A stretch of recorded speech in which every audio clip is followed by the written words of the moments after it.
Hi, I'm here to offer continued life support as we travel down this coronavirus pandemic time in our history. I'm going to offer you continued motivational tips and inspirational ideas, but before I do that, I want to take a moment to thank all the essential workers for helping us live a more abundant life through this time. You guys really are the definition of heroes. Thank you so much for all that you do for each and every one of us. And thank you for broadening our definition of what a hero is. As we start to tip our toe into the pond beyond our stay-at-home orders, we are all going to come from a different perspective and a different life situation. It's very vital that we remember that we're all coming out of a different perspective. So as we do that, we need to be reverent and respectful of one another. This is a time that we can truly unite ourselves versus divide ourselves. We can use this opportunity to come through this time a more peaceful, loving, respectful, and united people. So I'm praying for that for all of us. I want to speak to you today about two areas. One area is fear and the other area is faith. And I'm going to break fear into two separate categories and faith, of course, into one. But before we do that, we have not been through anything like this in our modern history. And the only thing that we have to glean on in modern times is going back to 1918 through the Spanish flu epidemic. But we've got to keep in mind that there's a lot to learn from that time, but also that times were culturally and economically and progressively very different. We did not have antibiotics. We did not have the hygienic means that we have today. We did not have electricity flowing freely through our homes. So times were very, very, very different. We did not have the medical progression that we have now. But we did learn some things as we look back and know that it's important to step back into life very slowly, reverently, and cautiously. And I would like to go into fear and break the word fear into two definitions. The first definition really defines the word fear for me. It is associated with the negative fear, and that fear that does not serve mankind. That type of fear that I'm going to talk about first divides us. It terrifies us. It makes us frightened of everything. It's not life-sustaining and it's not life-supporting. And the other type of fear, it's more of a reverence and a respect. I don't even like giving it the word fear, but we'll give it the word fear. That type of fear is vital and essential to the survival of our species. That's a type of fear that we want to move forward in a reverence and a respect. That type of fear is godly. That type of fear unites mankind. That type of fear empowers us, and that type of fear is smart.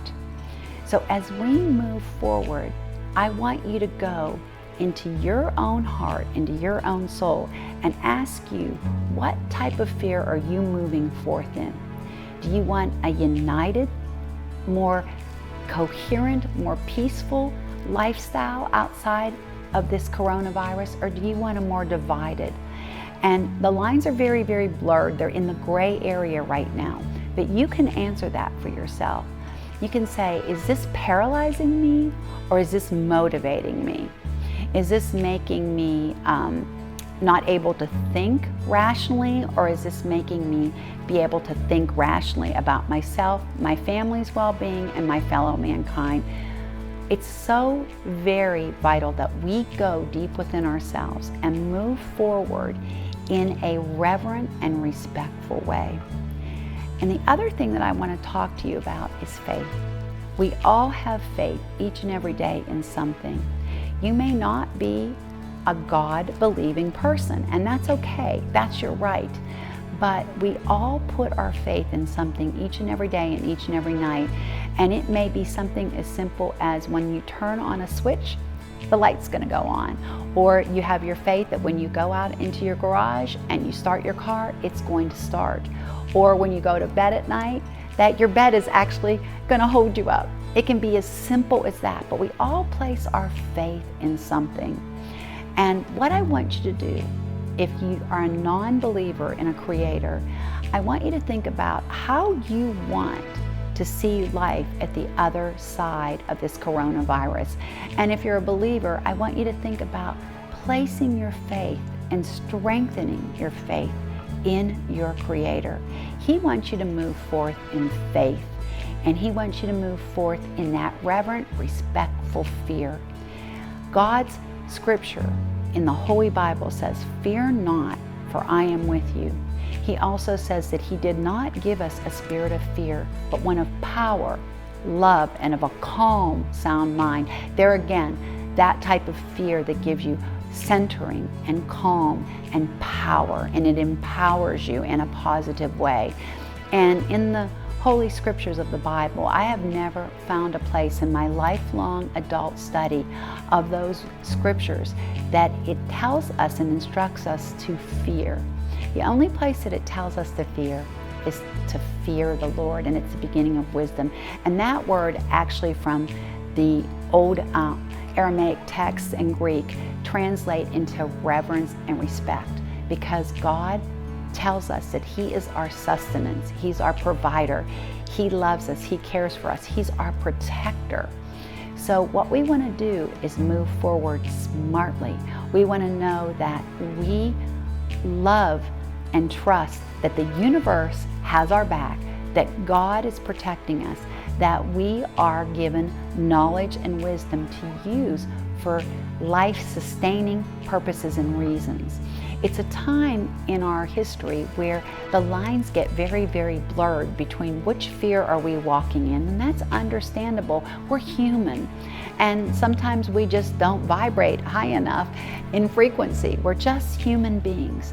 But it's time to say, I'm going to take a moment, I'm going to take a deep breath, I'm going to meditate, I'm going to calm myself, I'm going to feel my feelings. And if they're of that negative type fear, it's okay. Feel your feelings, let them pass through. But remember, we can move forward by choice and by love and by faith in a united way. And we can step back a little bit if we go slowly but surely towards a brighter time and a brighter tomorrow. Thank you so very, very much for listening to my share today. And if you've liked my share, please press the subscribe button and like it. Leave a comment. Tell me how you're doing. Tell me how you're feeling. Remember that Martin Luther King Jr. said that faith simply is taking the first step before you can see the end of the staircase. We can take that first step, and we can take it slowly and surely. I have faith in you, and I have faith in our Creator. And you have my light, and you have my love, and you have my prayers. And until the next time, may God bless you.